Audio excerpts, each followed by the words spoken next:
다 함께 사도신경 하심으로 2024년 8월 5일 월요일 온라인 아침 기도회 하나님께 올려드리겠습니다. 전능하사 천지를 만드신 하나님 아버지를 내가 믿사오며 그 외아들 우리 주 예수 그리스도를 믿사오니 이는 성령으로 잉태하사 동정녀 마리아에게 나시고 본디오 빌라도에게 고난을 받으사 십자가에 못 박혀 죽으시고 장사한 지 사흘 만에 죽은 자 가운데서 다시 살아나시며 하늘에 오르사 전능하신 하나님 우편에 앉아 계시다가 저리로서 산자와 죽은 자를 심판하러 오시리라. 성령을 믿사오며 거룩한 공예와 성도가 서로 교통하는 것과 죄를 사하여 주시는 것과 몸이 다시 사는 것과 영원히 사는 것을 믿사옵나이다. 아멘. 찬송가 312장 찬송하시겠습니다.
하나님 아버지 감사합니다. 어제는 거룩한 주일 예배를 통해서 은혜 받고 또 새롭게 도전받게 하셨다가 또 한 주간 시작되는 월요일 아침을 맞이하게 하심을 감사드립니다. 하나님 오늘 하루도 그리고 한 주간도 주님께서 말씀을 통해서 저들의 심령 가운데 하늘의 능력으로 충만하게 채워주셔야 어떤 환경에서도 흔들리지 않고 믿음으로 승리의 삶을 살게 될 것을 믿고 주님 부르심에 순종함으로 나와서 이 시간에 저들을 위해서 예배 놓으신 영의 양식을 받길 원합니다. 오늘도 말씀을 통해서 저들에게 주님께서 어떤 길로 인도하시는지 바르게 알게 하시고 그 길로만 순종하며 나감으로 말미암아 오직 주님과만 동행하며 주님께서 예비하신 승리의 축복을 누리며 하나님께 영광 돌리는 복된 하루와 한 주간 될 수 있도록 은총 내려 주옵소서. 감사드리오며 우리 주 예수 그리스도 이름으로 기도드리옵나이다. 아멘. 자, 이 시간에 하나님이 주시는 말씀은 예레미야 33장 14절부터 26절까지 말씀 보겠습니다. 화면을 보시면서 예레미야 33장 14절부터 함께 합독하시겠습니다. 여호와의 말씀이니라. 보라, 내가 이스라엘 집과 유다 집에 대하여 일러준 선한 말을 청취할 날이 이르리라. 그날 그때에 내가 다윗에게서 한 공의로운 가지가 나게 하리니 그가 이 땅에 정의와 공의를 실행할 것이라. 그날에 유다가 구원을 받겠고 예루살렘이 안전히 살 것이며 이 성은 여호와는 우리의 의라는 이름을 얻으리라. 여호와께서 이와 같이 말씀하시니라. 이스라엘 집에 왕위에 앉을 사람이 다윗에게 영원히 끊어지지 아니할 것이며 내 앞에서 번제를 드리며 소제를 사르며 다른 제사를 항상 드릴 레위 사람 제사장들도 끊어지지 아니하리라 하시니라. 여호와의 말씀이 예레미야에게 임하니라. 이르시되 여호와께서 이와 같이 말씀하시니라. 너희가 능히 낮에 대한 나의 언약과 밤에 대한 나의 언약을 깨뜨려 주야로 그때를 잃게 할 수 있을진데 내 종 다윗에게 세운 나의 언약도 깨뜨려 그에게 그의 자리에 앉아 다스릴 아들이 없게 할 수 있겠으며 내가 나를 섬기는 레위인 제사장에게 세운 언약도 파할 수 있으리라. 하늘의 만상은 셀 수 없으며 바다의 모래는 측량할 수 없나니 내가 그와 같이 내 종 다윗의 자손과 나를 섬기는 레위인을 번성하게 하리라 하시니라. 여호와의 말씀이 예레미야에게 임하니라. 이르시되 이 백성이 말하기를 여호와께서는 자기가 택하신 그들 중에 두 가게를 버리셨다 한 것을 내가 생각하지 아니하느냐. 그들이 내 백성을 멸시하여 자기들 앞에서 나라로 인정하지 아니하도다. 여호와께서 이와 같이 말씀하시니라. 내가 주야와 맺은 언약이 없다든지 천지의 법칙을 내가 정하지 아니하였다면 야곱과 내 종 다윗의 자손을 버리고 다시는 다윗의 자손 중에서 아브람과 이삭과 야곱의 자손을 다스릴 자를 택하지 아니하리라. 내가 그 포로된 자를 돌아오게 하고 그를 불쌍히 여기리라. 아멘.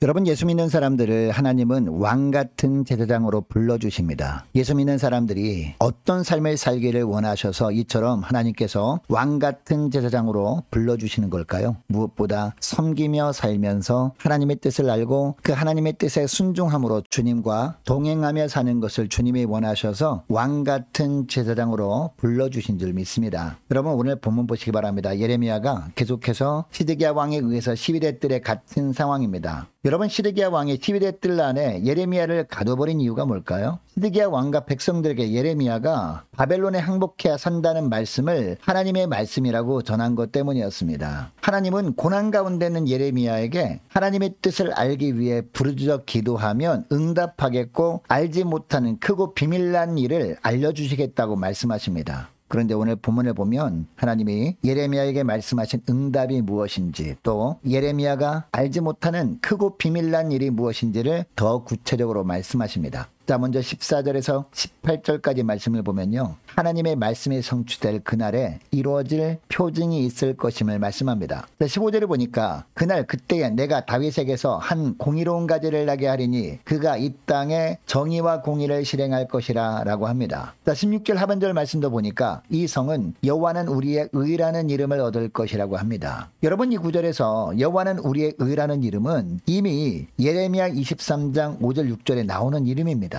여러분, 예레미야 23장 5절 6절 말씀을 보니까 이런 말씀이 나옵니다. 여호와의 말씀이니라. 보라, 때가 이르리니 내가 다윗에게 한 의로운 가지를 일으킬 것이라. 그가 왕이 되어 지혜롭게 다스리며 세상에서 정의와 공의를 행할 것이며 그의 날에 유다는 구원을 받겠고 이스라엘은 평안히 살 것이며 라고 하면서 그 다음에 뭐라고 하는지 자 보십시오. 그의 이름은 여호와 우리의 공의라 일컬음을 받으리라 라고 합니다. 사실 시드기야 왕의 이름 자체가 여호와는 나의 의라는 뜻입니다. 아마도 시드기야 왕의 아버지였던 요시야 왕은 자신이 하나님을 향해 이러한 신앙 고백을 하면서 자기 아들의 이름을 시드기야로 지었을 겁니다. 그리고 아들의 이름을 이렇게 지으면서 이 아들도 자기처럼 늘 여호와는 나의 의라고 고백하며 일생을 살기를 기대했을 겁니다. 그러나 불행하게도 시드기야는 그 이름대로 살지 못하고 맙니다. 하나님에 대한 불신앙의 대가로 두 눈이 뽑혀서 바벨론으로 끌려가는 비참한 삶을 살게 됩니다. 여러분, 그런데 이 여호와는 우리의 의는 역사 가운데 언제 이루어질까요? 다윗의 후손으로 예수 그리스도께서 이 땅에 오시면서 하나님의 나라가 이 땅에 임함으로 성취됩니다. 자, 이것이 17절 하반절 말씀인데요. 자, 17절 하반절 말씀 보시기 바랍니다. 이스라엘 집에 왕위에 앉을 사람이 다윗에게 영원히 끊어지지 않을 것이다 라는 말씀이 나오는데 바로 이것이 예수님께서 이 땅에 오시면서 하나님의 나라가 이 땅에 성취된다는 의미라는 겁니다. 그리고 18절 하반절에 나오는 다른 제사를 항상 드릴 레위 사람 제사장들도 끊어지지 아니하리라 라는 말씀도 하나님 나라의 왕과 제사장과 같은 거룩한 하나님의 백성들이 일어남으로 성취됩니다. 여러분 베드로전서 2장 9절에도 보면 예수 믿는 사람을 뭐라고 합니까? 너희는 택하신 족속이요 왕 같은 제사장들이라고 합니다.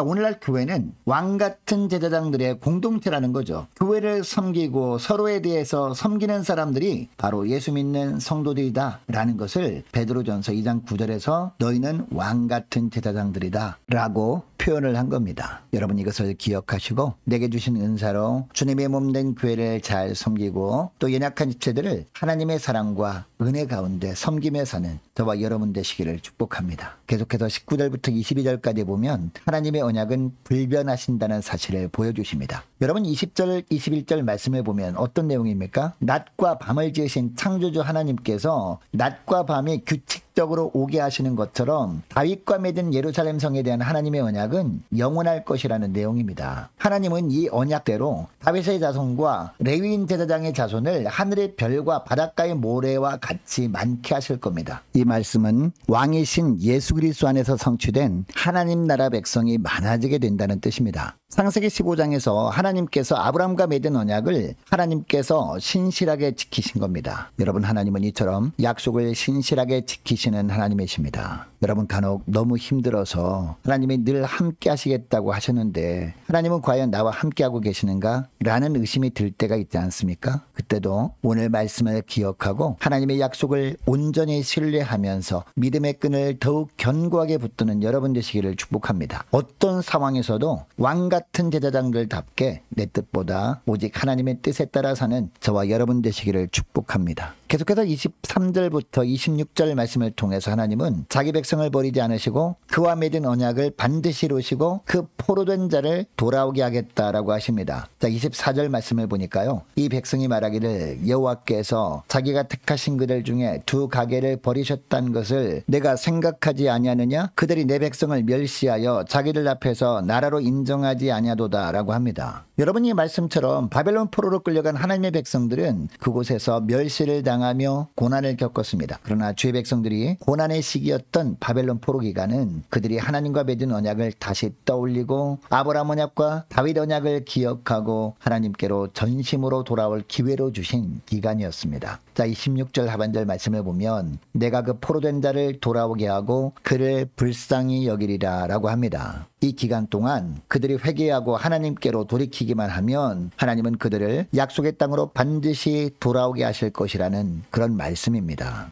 여러분 우리도 죄로 말미암은 징계로 유다 백성들이 바벨론에서 70년 동안 살았던 것과 같은 고난의 시기를 지날 때가 있을 겁니다. 사망의 포로가 되어서 영적인 눈이 먼 가운데 아무 소망 없이 살아가고 있을 때 주님께서 찾아오셔서 손 내미시고 우리를 죄악에서 건져주셨습니다. 회개의 자리로 인도해 주시고 회개할 때 죄사함의 은총과 회복의 은혜를 베풀어 주셨습니다. 이 모든 것이 전적인 하나님의 은혜였습니다. 이 은혜에 오늘도 감사하면서 진리 안에서 자유를 누리며 오직 하나님의 언약의 말씀이 이루어질 그날을 소망하면서 날마다 주님과 동행하며 하나님께 영광 돌리며 지내시는 저와 여러분 되시기를 축복합니다. 저 오늘 말씀을 기억하고 이 시간에 기도할 때 이렇게 기도했으면 좋겠습니다. 하나님 왕 같은 제사장들로서 주님이 주시는 은사로 주님의 몸된 교회를 잘 섬기게 하시고 또한 연약한 지체들을 하나님의 사랑과 은혜 가운데 섬기며 살아갈 수 있도록 도와달라고 함께 기도하기를 원하고 또 어떤 고난 가운데 있어도 하나님은 약속의 신실한 하나님이심을 기억하고 주님의 약속을 온전히 신뢰하면서 믿음의 끈을 더욱 견고하게 붙들고 하나님의 뜻에 따라 살게 하옵소서. 죄악의 소령에서 건져주신 은혜에 감사하면서 하나님의 언약의 말씀이 이루어질 그날을 소망하면서 날마다 주님과만 동행하게 하옵소서. 간절히 기도하는 이 새벽 될 수 있기를 원합니다. 계속해서 기도하기를 원하는 것은 한 주간 동안 각 가정의 직장과 사업장을 위해서 함께 기도하기를 원하고 구역 식구들과 저와 여러분 개인을 위해서 자녀들을 위해서 함께 기도하기를 원하는 것은요 무엇보다 영적인 분명한 분별력을 허락해 주셔서 하나님께서 어떤 길로 인도하시는지 어떤 선택을 하길 원하시는지 바르게 깨닫고 그 길로만 나갈 수 있도록 도와달라고 함께 기도하기를 원합니다. 영적으로 해이해지기 쉬운 혹서기에도 기도로 깨어 믿음으로 승리케 해달라고 해달라고 간절히 기도하기를 원하고, 유초등부 중고등부 청년부를 위해서 남녀전도회와 각 구역을 위해서 함께 기도하기를 원하는 것은요, 무엇보다 남녀전도회 연합 수련회를 위해서 함께 기도하기를 원합니다. 또 많은 환우들을 위해서 기도해 주시기 바라고, 군복무 중인 여성 형제를 위해서, 취업을 앞둔 청년들을 위해서, 선교사님들 가정들과 나라와 민족과 교회 앞날을 위해서, 또 저와 여러분이 가지고 나온 기도 제목을 놓고 우리 함께 기도하기를 원합니다. 기도하겠습니다.